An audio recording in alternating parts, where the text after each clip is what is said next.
G'day everyone, and welcome back to the Scoundrel Ring. My name is Bodhi Cutler, and this is a Pokemon TCG podcast for Australia and the rest of the world. Today I'm joined by Paul Coletta How's it going, everybody?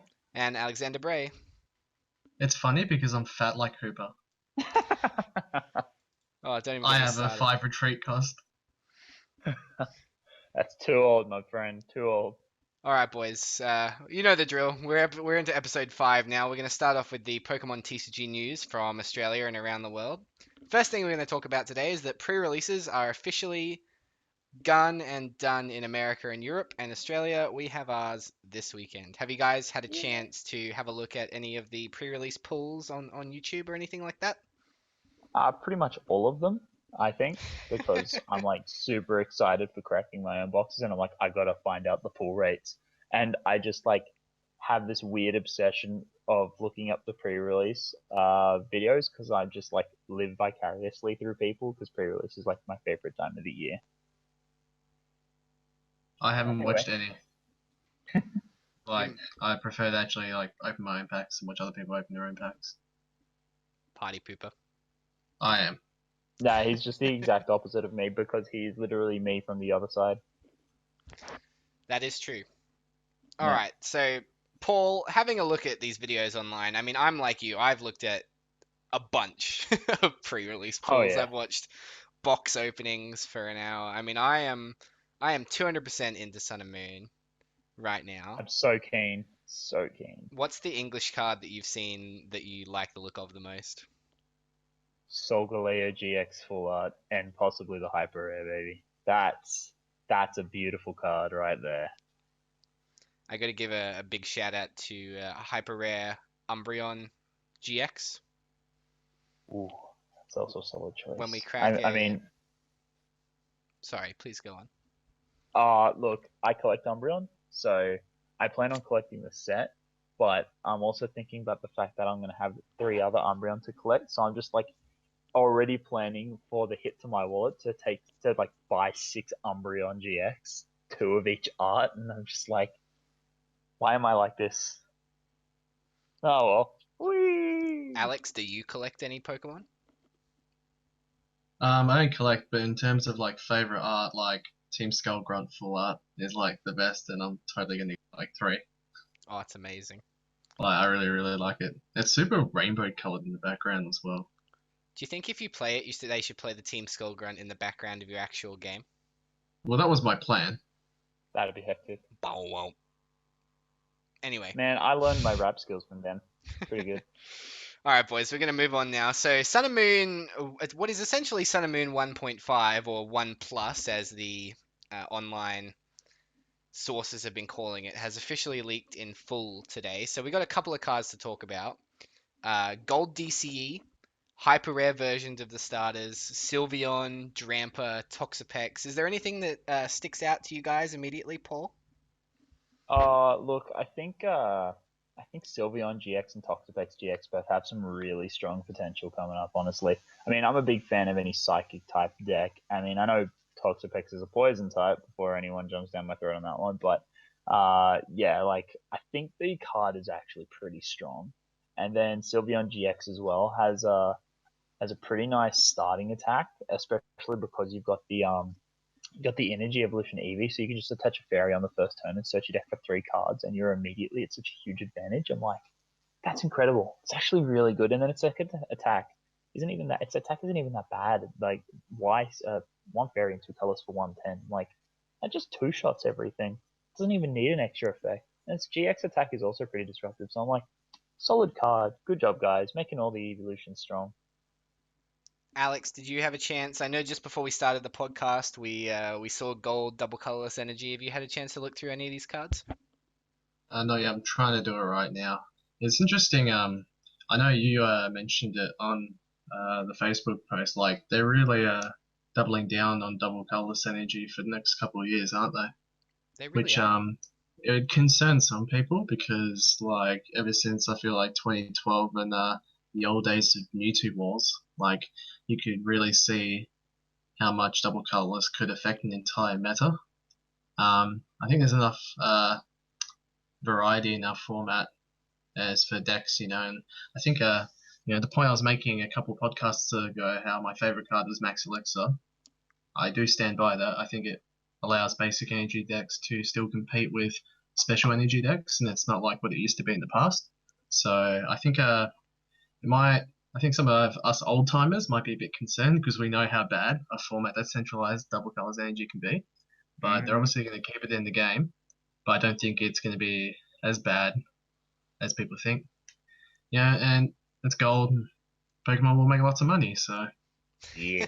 everyone's happy. See, I would be concerned about the reprint of double colorless energy if GXs, more of them had been basic Pokemon with double colorless energy attacks. We really only saw Tauros has double colorless attacks, and none of them are significantly overpowered. They're good, believe me, they're definitely good, but they don't shape a meta around cards like that. And I think going away from big HP basic Pokemon slowly with colorless energy attacks is going to be a good thing for Pokemon, and it's going to allow DC to fit into decks that require evolutions. So the meta is inherently going to be a little bit slower, which is always going to be a good thing. Paul, I want to ask you now about your just very quick thoughts on Pseudo Wudo. Pseudo Wudo, a card from the set, when it's on your bench, limits your opponent's bench to 4. Oh, Ditto Bollock, yeah. I remember this card from what was it, 2010? Yeah. God, you're old. Yeah, well, I played back when SP Pokemon still existed in the format. So I'm sorry, was that EX Pokemon, did you say? Sure, yeah. That's exactly what okay. you're young. Yeah. It's basically the same thing, except they leveled up. It's kind of like Break Pokemon, but good. In any case, look, it's a decent ability. People teched in the Ditto from Triumphant back then. Now we've got Skyfield to mess around with, so like people, it's a way of playing an extra bench. What's the word? Not bench barrier, but bench limiter. That's what I'm looking for. So I don't know, decent. I think one of at best. Obviously, I just don't see any need to play more than one. Oh, that's right. I think it'd help for Mega Gardevoir against Mega Rayquaza because they don't inherently play Parallel City. So it's a way for them to play Skyfield still and play a bench limiter to Mega Rayquaza and potentially help the matchup. Yeah, I think the card's really good. It's definitely got a lot of potential. We next week, I think what we'll do is we'll go over most of these cards, some of which we've reviewed already and some of which we haven't. So I think our main topic next week will be to go over these ones. All right, guys, moving to Australian news now, and we have our very first League Cup champion, William Famillo, won the League Cup in Tasmania with Mega Rayquaza. Alex, what are your thoughts on the very first League Cup in Australia? I'm surprised. Well, I'm surprised. I wouldn't be surprised about the Americans playing Mega Ray, but it's not a popular deck in Australia. I know at our locals, there's a couple of them sometimes, but like they never win or they never cut, and it's always been a really just glass cannon sort of a deck. It's been around since 2015 Nationals was where it made its debut, but that was in a format for us of Toad Shaman with trump cards still legal, so it struggled a little bit to find its footing. And then when Night March did rotate, people assumed that it was going to be one of the outright best decks in the format. I know I definitely put some testing into it, but still, it just always seemed like it was getting outclassed, and I think a lot of other decks started to have answers to them. Jolteon, not Jolteon, sorry. Glaceon was still a thing, and then you'd have to rely on a basic attacking it, and just I don't know. I'm gonna hand pass it to Paul because like I'm surprised it won in Australia because I know it did well in a couple of the US League Cups. I was keeping up with the results, but just I find it really surprising it placed in Australia here. Yeah, well, I mean, it's I think the build itself is interesting more than the archetype because Mega Rayquaza recently placed 3 of the top 8 at I think, the Athens regionals over in America, two of which being the metal variant, one of which utilizing Jolteon EX. So, I mean, those archetypes we have seen in the past, or those particular builds of that archetype we've seen in the past. And, it's not a bad deck. It's just that there's so much stuff that can prey on it really easily, or like if you kind of have to be really careful because, I mean, if you try and go out the floodgates really early with Mega Rayquaza, then they can just bench limit you, and then you sort of used all your resources on the first turn. But like this particular variant with Manaphy, I think it's interesting because you don't get stalled out by things like Fright Knight if you don't have a float stone for like your Hooper or your Dragonite EX if he was playing that. But at the same time, you don't exactly have the time to really attach to other Pokemon besides Mega Rayquaza. And if you did, you kind of want to discard the energy so you could make Mega Turbo live. So I feel like Manaphy EX is kind of a double-edged sword in that sense. I personally like. Well, I personally have been messing around with the metal variant and have been liking that, but I'm surprised the deck won. I think congratulations are in order for winning with that deck because it is not the easiest deck to play around with, since there are a lot of other different archetypes that just sort of have better footing against more of the meta. So I don't know. I like that Mega Ray won. I think it's well deserved because the deck's been around for a while, but. Yeah, I think that the version that won was pretty interesting. So, yeah. I tested a lot of the Jolteon version of Mega Rayquaza, which I quite enjoyed, much more so than Water and the Metal versions for in my own personal testing. Yeah, I think William played really well, and I think he probably picked a very strong deck. People have stopped teching for a Veltal for the most part, which also means they've stopped teching for Rayquaza quite a lot. You see less Zeb Striker, less cards in general that are going to hinder Rayquaza's ability to take big knockouts from the first or second turn of the game. And I do know we have an interview with him going up sometime this week that he played an extreme amount of consistency cards for Trainer's Mail, for Mega Turbo, so on and so on. So yeah, congratulations to William. It'll be interesting. We have one each this weekend, which is the perfect segue into our next topic, which is Alex and I have a League Cup this weekend. Alex, are you excited for your League Cup? Not really. I'll probably just get hard counted. Well, on a serious note, no. Yeah, it's good to actually have a proper tournament that's not an LC. I feel like I take LCs too casually. That's why I did play Houndoom Mill at the last one. I don't regret anything. I do regret pairing the only Greninja in the field in this round. Outside of that, it was super fun. I might take this one a bit more serious though. I like it. I'm very excited. Came second at my league challenge. We didn't get a chance to chat about because we missed the episode last week. But I came second with Darkrai. I'll be playing Darkrai again because I think it's really good. But I've also hyped myself up for Sun and Moon too much to put too much effort into building and trying anything else. So I'm definitely going to stick with what I know, which is playing Darkrai. I hope it'll be a good time. The best finish limits clash a little bit, so I've already maxed out my points from league challenges, and if I do manage to top 8 this event, I will be able to get more points, but one of my league challenge victories won't count. So I'm really looking to... I thought it was like League Cups would get their own sort of little bracket, and League Challenges get their own little bracket. I didn't realize League Challenges and League Cups actually clash with each other. Unfortunately, they share a same best finish limit of 2 per season.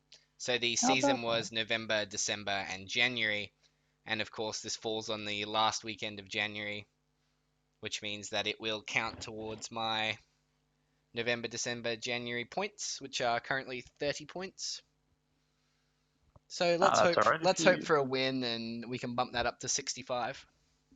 Yeah, absolutely. I was going to say, I mean, if you win, exactly, you can just get more points out of it anyway. So still worth going to the League Cup.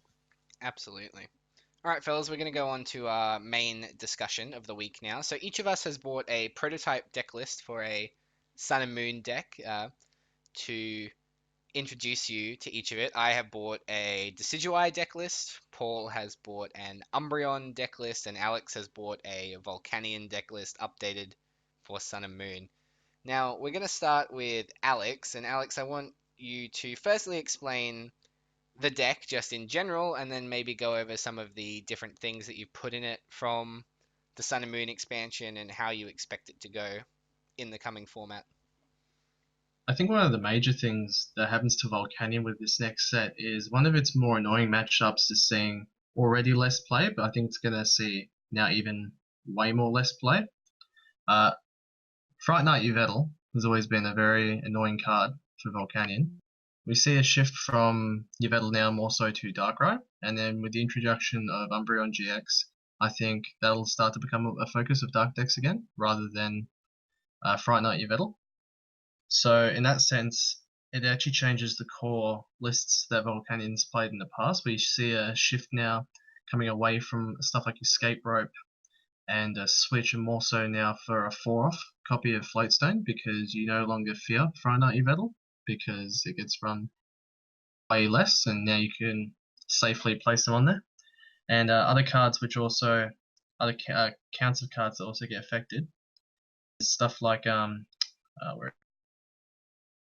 so the consistency cards, like I don't think you no longer need to run 3 Shaman EX in Volcanion, with the new card Oranguru coming out, which I feel like is really, really good for Volcanion.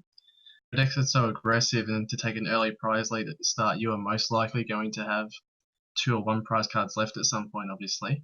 But you'll have a board presence, but you'll just be missing the energy to steam up, because that's the way it always works. So now when you get into 2 or 1, you're going to have this Oranguru that's going to try and net you a couple more cards. So ideally, you don't want to bench your second Shaman. You'll only want to use 1 Shaman and keep the second one in your deck as best as you can, obviously. If you have to discard it, it's not your fault. Then this Oranguru is going to let you try and net Ultra Ball and 2 more cards to then be able to get that Shaman again. So it lets you get out of low counts of N. I also see, I no longer run 4 Baby Volcanion either. Should I just go through the list, card by card, first off? Yes, please do. I just realized I was rambling a bit. So it starts off with 3 Baby Volcanion, 4 Volcanion EX, 1 Hooper, 2 Shaman EX, and 1 Oranguru. So that's 11 Pokemon, and then 4 Sycamore. Only 1 copy of N. I've never liked copies of N in this deck. You're already taking an early prize lead to start off with. You generally need more cards. 2 Lissandra, 1 Fisherman.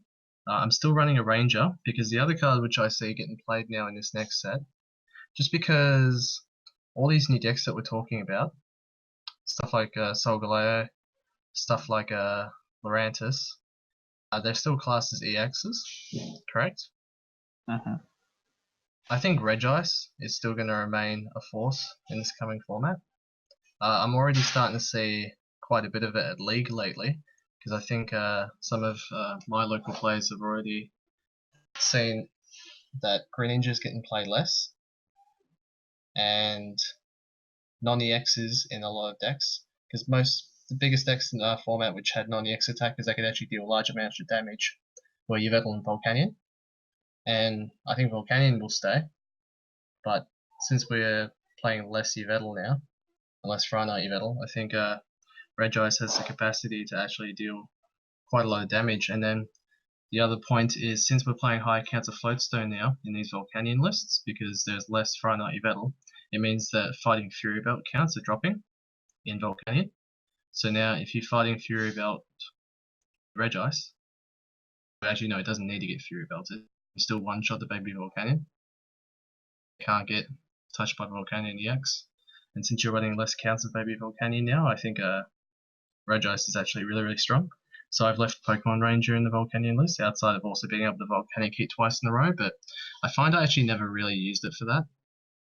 So I took Ranger out of my lists to start off with, but now I'm pretty sure more people are going to be playing Regice, so I've left it in there. And I've also got 1 Delinquent in the list.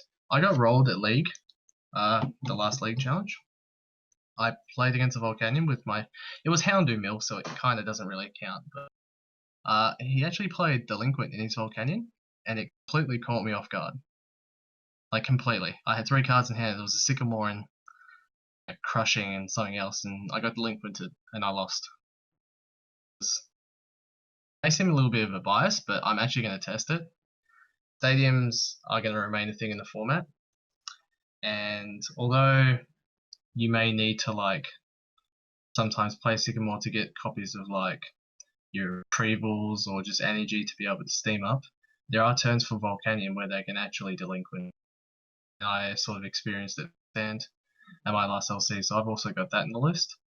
That sets 10 cards for supporters. And then 4 Ultra Ball, 4 Seeker, 4 Alexa, 4 Mail, and 4 Floatstone. It's just consistency, really. I've managed to squeeze 2 Fighting Fury Belt into the list still, because I still see it being useful. Only 2 Energy Retrieval. Originally, when I first built the deck, I had 4, and I quickly figured out that I didn't need 4, so I put it to 3. And then as I kept playing, I found myself needing to actually, like, have more than 2 energy, so I thought Fisherman was actually better. So I've dropped Retrieval to 2. It might go back to 3 if it doesn't work out. Because the other thing for stadiums, I prefer Skyfield over Scorched Earth, to be honest, but I've seen more and more people play Scorched Earth now. If I'm running Scorched Earth, I would bump Retrieval to 3. If I'm running Skyfield, I'd leave Retrieval at 2. So that's sort of a dealer's choice. I've also put Super Rod on the list. It's generally not for energy, it's more so for the Volcanions. So if you get Parallel City, since I'm playing a Skyfield version, that's 25 trainers and then 12 fire energies. So the list comes to 58, and then the last 2 spots can be sort of up to the player's choice. Like I said, if you've got Scorched Earth in your list, I would run a 3rd Retrieval, definitely. Otherwise, kind of up to, I've seen people play Pokemon Catcher now in their Volcanions as well. Lots of weird stuff. I think the main thing the Volcanion's going to take into Sun and Moon set is it has the ability to mix its list around to accommodate for, like, the rest of the metagame, because its strategy is super linear and it doesn't need 60 cards to achieve its strategy. It's more so the stuff like the Floatstone counts or the Stadium counts and what stadiums you play. It's those types of cards which always change in Volcanion. And for what I think is the meta coming up, I would definitely keep Pokemon Ranger in your list, and I would definitely put Oranguru in, because you'll probably be taking early prizes once again in this upcoming format. Nothing's going to stop you suddenly, except for maybe Silent Lab. So if I had to say so, probably like a 3rd Retrieval and then an extra count of the Stadium, like a 3rd one, so you can try and get rid of a Silent Lab if it gets played on your first turn, because that's like the worst thing that can happen to Volcanion. Really appreciate you going through all the questions I was going to ask you, Alex. I was going to ask you what you would swap out, if you thought the deck had any weaknesses, but I'm very glad you went through it on your own. It was really nice to sort of listen to you. I'm going to move over to Paul now, because I want to hear Paul's thoughts on what you've given us. So, I mean, that's a really streamlined list, to be totally honest. It's a bit hard to really change. There's not really too much to change, and you don't really want to mess with the consistency of Volcanion because it just goes. I think that's really nice. I'm not sure if I heard correctly, but just in case I missed it, did you have any Max Elixirs in that list? Yeah, it's 4 copies. 4 copies. Do you find that Max Elixir is a really good, I guess, substitute for Blacksmith, given the fact that Blacksmith gets him out of the discard pile, which is really good with Steam Up, but Max Elixir takes him straight out of the deck, which means you have less energy to Steam Up with initially? You can use it in the same vein, yeah, pretty much, because, like, originally I had no Max Elixir in this Volcanion deck, because I thought, well, no, I need the energy in my discard, because I wanted to do damage with the baby and then pump the EX, but then the format sort of ran away with this Mega Ray stuff. Like, you can't beat Mega Ray if you don't have 4 Max Elixir. Like, okay. They're faster than you. And when Mega Ray swings at your baby, or if it does knock out in the X, so you try and not commit too much energy to a single Volcanion, and then they pick their target, you need to respond immediately. The only way to do that is with Max Elixir. Yeah, that makes sense. I guess another question, different to the Max Elixir one. Have you considered Dragonite EX in the list, purely because of the fact that now with something like Oranguru, it gives you some really quick versatility to picking up, like, again, and as a response to Parallel City, if you had a Skyfield or another stadium, in response, you could drop the Dragonite. Not only could you grab any of the Volcanion EXs you might have had to discard, you could also grab that Oranguru if you're, like, if they went Parallel City N or something, or you could grab a Shaman EX that you might have discarded. Like, do you think that's worth a slot or worth a consideration in this kind of a deck?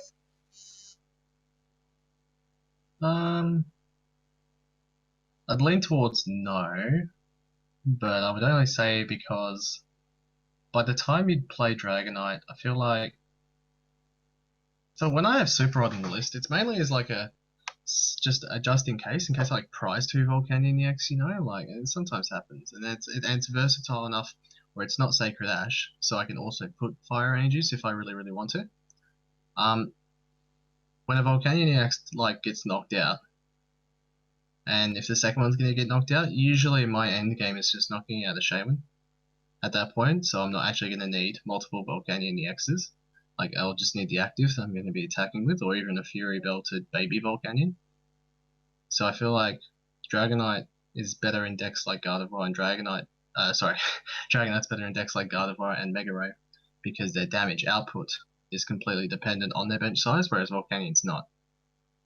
Outside of like its steam ups, but it's already swinging. It steams up itself. That's base 160, and the belt makes it 170. I'd only need like one more Volcanion EX on the bench to deal 200, which is usually going to be what I need to aim for anyway. Okay, fair enough. One last question then. Flareon EX. Now, I've seen people coming in with that. No? I would have thought it would have been an energy efficient attacker. Well, what's your argument to that? No, because, I mean, you have Max Elixir, right? But in this case, Flareon allows you to preserve your energies, I guess, a little bit, and without Blacksmith, you sort of, again, I haven't played Volcanion too much, and with 12 or 11 energies, it seems like you could probably, I mean, you said that the format ran away with Mega Ray, so it's possible that Flareon's kind of just too slow, but there, I more thought that Flareon EX potentially, or has potential in the sense that it preserves your energies and lets your Volcanion EXs stay safe a little bit longer and come up for the end game. And then you've got a consistent attacker that can go attack without having to need Ranger or give up one of your support and attackers in the same Pokemon. I think I can still easily swing for like that same amount of damage output with the Baby Volcanion anyway, because with 3 steam ups I'm still doing 110. You may think, oh, but you're discarding the energy from your hand. Yeah, but I can have 1 energy on my active Baby Volcanion, and the Flareon still needs 3 anyway for a base 110. So it's 1 extra energy, but it's energy in my hand and not on the field. Okay, that's a pretty fair argument. All right, now those were the 3 questions that sort of came to mind there. Just super quickly, there's one other card, but I'm undecided. Like, you can still put that Giratina promo in as well. Like, but I don't know how much like Greninja's gonna get played next format. It sort of just always hangs around. It's like the Night March. It's always there. There's always someone with Greninja. Doesn't Silent Lab just shut down the deck or give you trouble anyway? So Giratina. Yeah, it was. Yeah, that's a good point actually, because we've already discussed that we think they'll shift towards playing high counts of Silent Lab. So, like, Giratina is obviously good in theory, but then in practice, it's like... Yeah, because they were getting shut off anyway.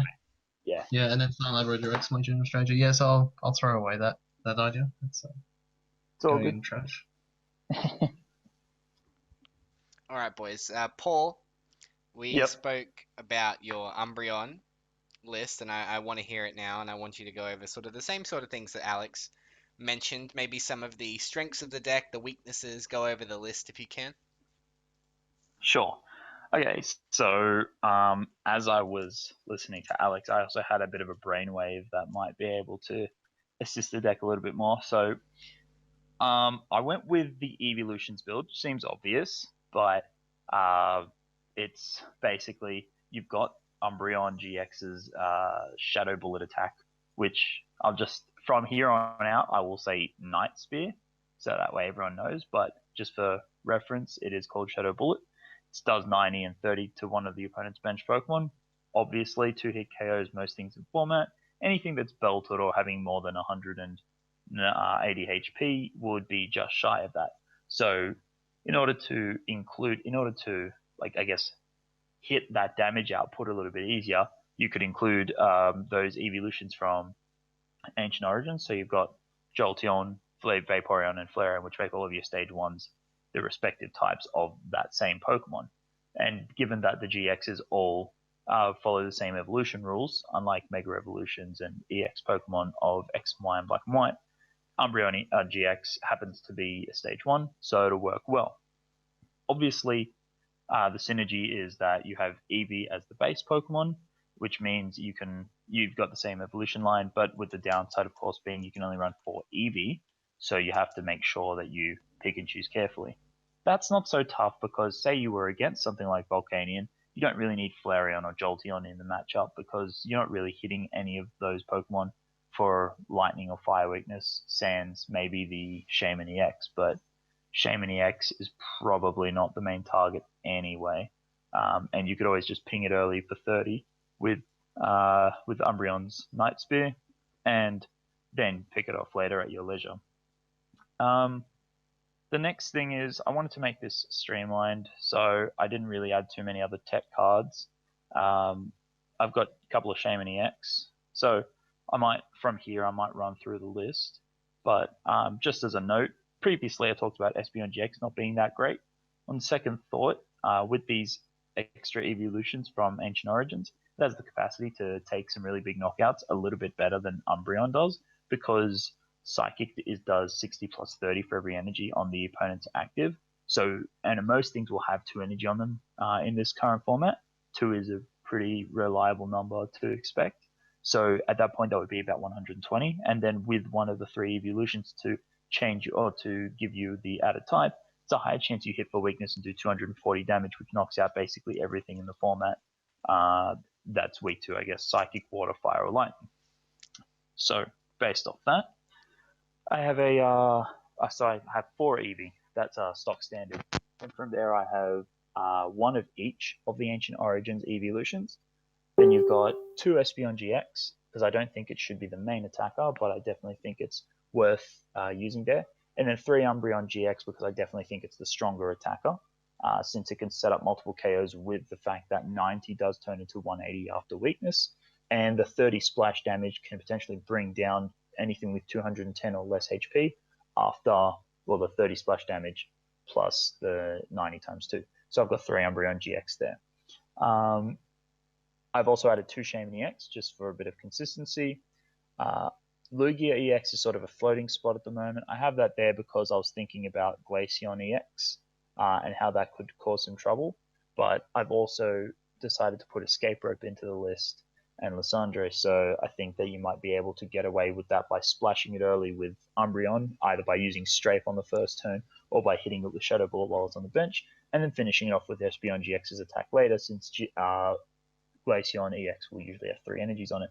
Finally, and here's the brainwave I had, I put in Smeagol from Breakthrough, because my thought here is, if for whatever reason you had to evolve one of the evolutions, or you had to put an energy on it that you didn't have the right energy for, so say you evolved into Espeon later on and you didn't have the Psychic energy, you could put a Dark energy on it. Then later down the track, you can swap it with the Psychic if it's in the discard pile, attach a double colorless, and straight away you can attack with Psychic in the same turn. And same, of course, going for Umbreon GX. If you had the Psychic energy on it, you could swap it with the Dark energy and then go DCE. That may pair well with EXP share, and that's something that I've considered, but I don't currently have in this list. So it's something I'll have to have a look into. Speaking of the energies, I've gone with a 6-4-3 Dark, Double Colorless, and Psychic split, because again, I feel like Umbreon is going to be the main attacker there.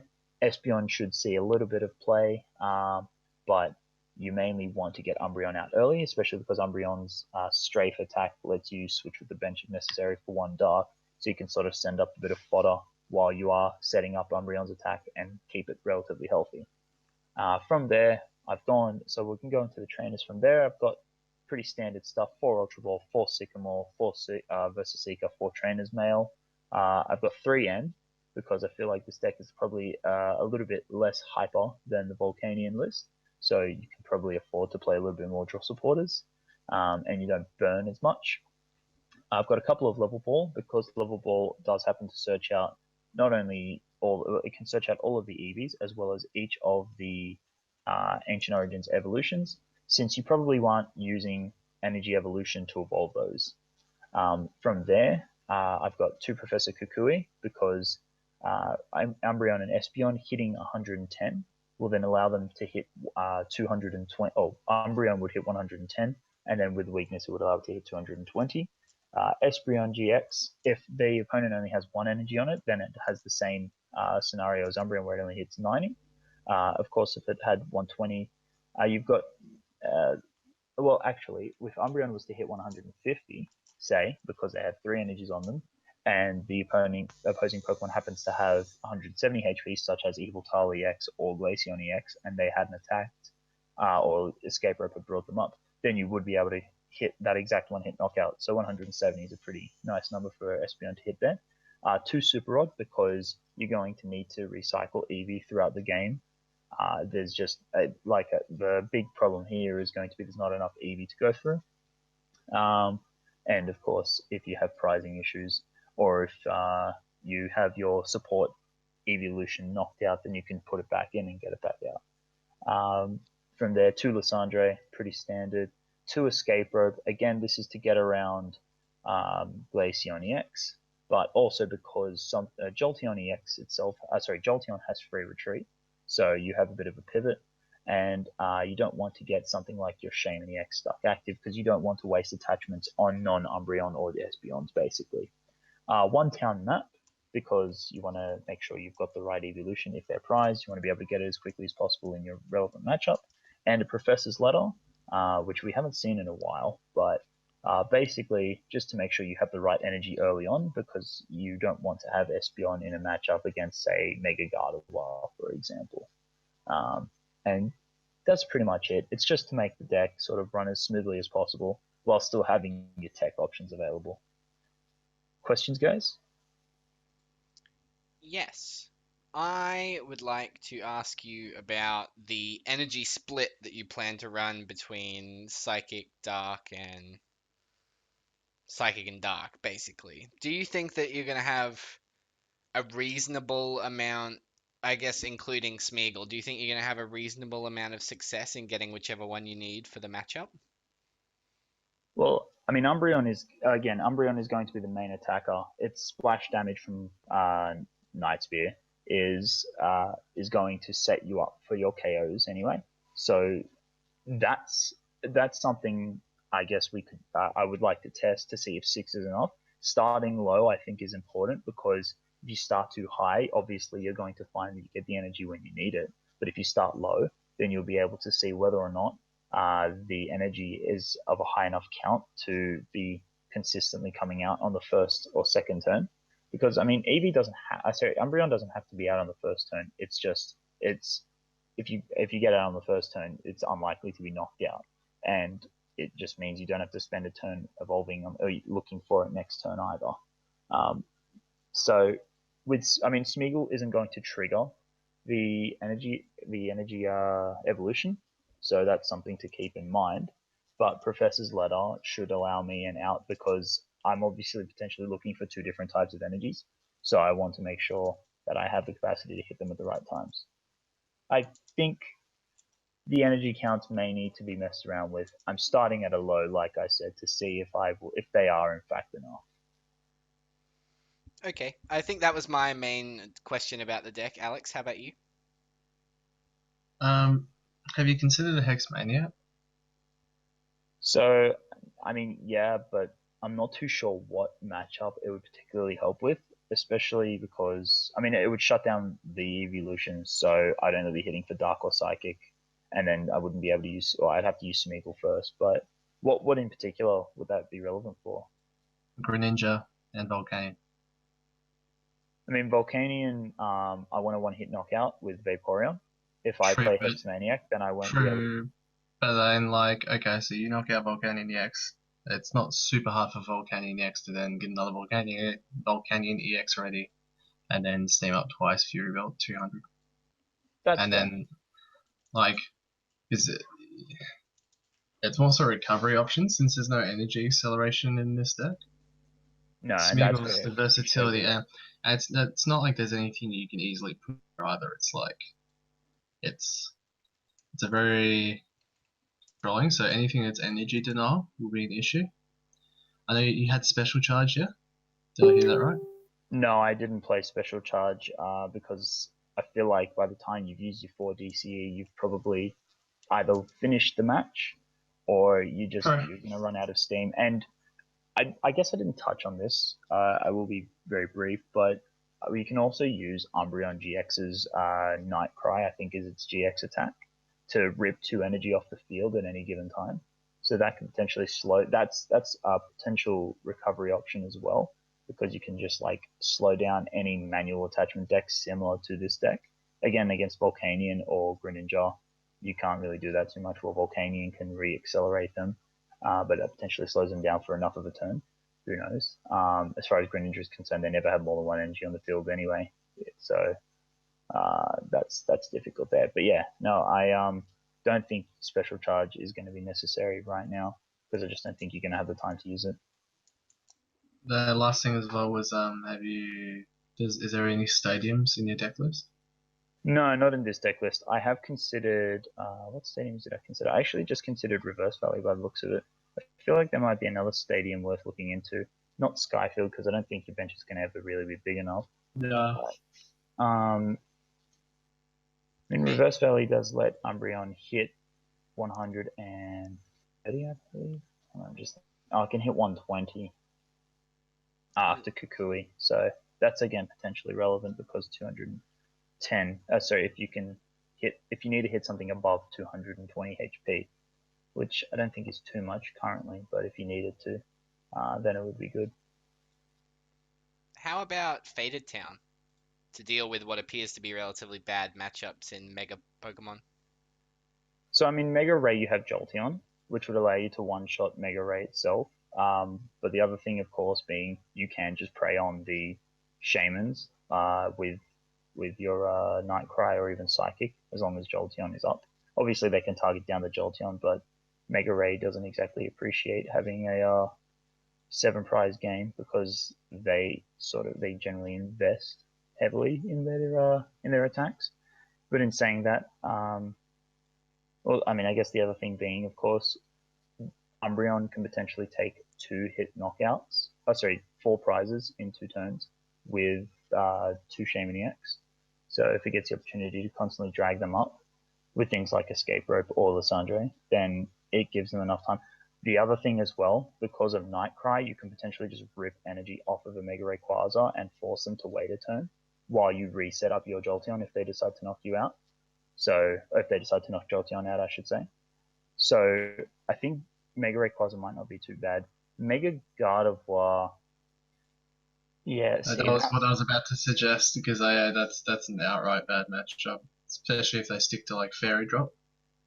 Yeah, well, I mean, yeah, Mega Gardevoir. If they don't run Fairy Drop, it's completely different. If they do, you almost need Faded Town. Otherwise, it's just like, well, I know you can like, so that's my train of thought.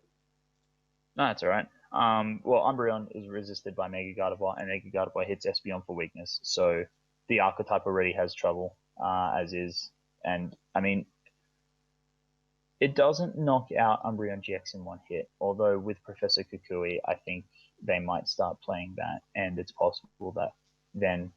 Oh, actually, no, Umbreon resists Psychic, so both Pokemon, both Mega Gardevoir and Umbreon GX actually resist each other, so neither's going to knock each other out in 1 hit. But the thing is, suppose Umbreon can splash damage Mega Gardevoirs early, like with 30s, and I mean it could potentially hit Shamans as well, I suppose. So that sort of sets up. That's a matchup I'd have to test. I'd have to see how it works out. Faded Town may be necessary for that matchup, but I'd have to see if that matchup still exists going into Sun and Moon. I am very interested to see how Umbreon performs going forward. I think a lot of how well it performs will be down to its energy. I want to move on now because we've run our main segment quite long, which we usually do. So I want to get on to my deck now, and of course, being the one that has parroted Decidueye and made videos on Decidueye and even written an article about why the card is good, I of course will be talking about Decidueye today, and Umbreon GX. I will be going over a slightly revamped version of my Latios Decidueye deck list for the standard format in 2017. So, pretty simple. Latios Decidueye is a donk deck. The main idea of the deck is to put out as much damage on turn one as to either make it so your opponent cannot recover, or We have to give they it like a 3-letter name, like CMT. uh, It's already got the grass type. well, Lati It donk. needs like. No, it has to be 3 letters. Like we're 2012 and up in this. LDD. Latios Decidueye donk. LSD. LSD. Why not? Yeah, okay. LSD. The name of the deck is LSD. Thank you very much for that, Paul. Well, there's Shaman in there, right? There is actually. There's Sycamore. There's Puzzle of Time. There you go. LSD. Perfect. Forest of Giant Plants is like the core of it Exactly. to actually achieve your. So Forest, like Forest of Giant Herb. All right. Anyway, my deck. Sorry to throw you off. It completely Like, it's so funny. as soon as I saw it, I'm record. just like, this is CMT. Thanks, Alex. It feels like it, Alright. doesn't it? All right. So Latios and Decidueye, it is a donk deck. Either your opponent cannot recover after turn one because you put 150 plus damage on their board, or you have knocked out one of their lone Pokemon from turn one. The main objective of the deck, of course, is to win turn one, but if you can't, there are plenty of times when you're going to be able to put too much pressure on your opponent and they won't be able to catch back up. Now the list, I have changed it slightly since my video. 3 Latios EX, pretty standard. You really want to start with it or a Rowlet. 4/4/4 Decidueye, of course, it's going to be your main source of damage on the first turn. Being able to use cards like Devolution Spray, Puzzle of Time to get back Devolution Spray. 2 Shaman EX. I really wanted this to be 3, but every time I tested it with 3, I would start Shaman every turn, and that is very unfortunate. It's a bit difficult as well to manage starting with Shaman the first turn of the game. You either have to attach or dig deep enough to find one of your only 2 switching cards, and that is quite difficult. The supporter line, 4 Sycamore and 1 Hex Maniac. Now, Hex Maniac was a card I have included over N and Lysandra from my previous list because I think that being able to use Decidueye's ability and then Hex Maniac your opponent if you cannot take a knockout is another way to set your opponent behind, and it will slow them down long enough, probably, for you to win the game. 4 Rainbow Energy and 3 Double Dragon Energy stays relatively similar. Rainbow Energy exists in the deck to be able to use Decidueye's GX attack if necessary, and the 3 DDE are for attaching to Latios. That is half the deck, pretty much. 4 Ultra Ball, 4 Puzzle of Time, 4 Devolution Spray, 4 Trainer's Mail, and 4 Acrobike. These are the 4 elves of the trainers, and the main goal behind all of these 4 elves is consistency. You want to be consistently drawing all of the cards that combine off one another, and so you can keep digging through the deck on the very first turn. 3 Level Ball. It's great to get both Rowlet and Dartrix on the first turn of the game. Getting multiple Rowlet out turn before cards like Ultra Ball is very important. You don't really want to be Ultra Balling for cards like Dartrix. Realistically, you want to be using your Ultra Balls on Decidueyes and Shamans. 2 Fighting Fury Belt, 2 Escape Rope. I've added an extra Escape Rope from my original list because 1, although it was fantastic, only having access to 1 switching card, it does make you weak to Lysandra in the middle stages and the later stages of the game against this deck are turn 2 and 3. So if your opponent manages to Lysandra something like a Decidueye and you've already used one of your Escape Rope, you still have 1 left over. And the last card is 1 Revitalizer. Where I think the deck is strongest, of course, is when you can hit your setup, but that is also its weakness. It won't always set up. The deck has a very positive percentage that it sets up. After nearly 100 draws of the deck, my average damage on turn 1 over 100 draws was 154 damage per turn, or rounded down to 150. So that is a very strong amount. Of course, the max damage you can do on turn 1, if you hit everything and everything possible, you go through all the deck, is 290, which is enough to kill a Shaman and a Darkrai EX on the field, for example. Yeah, that's pretty much it for me, guys. I wanted to kind of speed through that a little bit. Do either of you have any questions or comments on the deck list? I like the Hex. I think we may have discussed it a bit previously, but it's definitely a good, I guess, catch-up mechanism, which is weird to say because the deck doesn't really play catch-up. It plays turn 1 win. But that was a nice inclusion. I guess at the end of the day, Kukui was something we discussed, but I think you weren't able to make it fit. Do you actually find that you're missing the 20 damage, or do you think you're never really going to get around to it?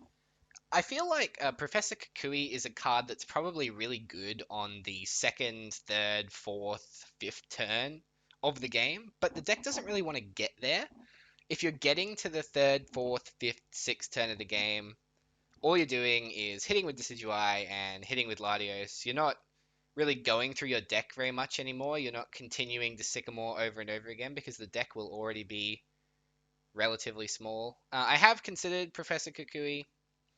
I don't know what I would get rid of it for, however. Maybe a Rainbow Energy, maybe a Fighting Fury Belt. There are cards that I can get rid of. It would just require some more real life testing for it. Also, I may have missed it, but how many Forest of Giant Plants did you say you had? 3.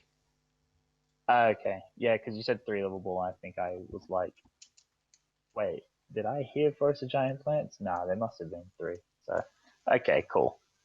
And 3 is because you basically just want to keep it at a consistent enough number, but at the same time not clog your deck with too many of them, right? Exactly.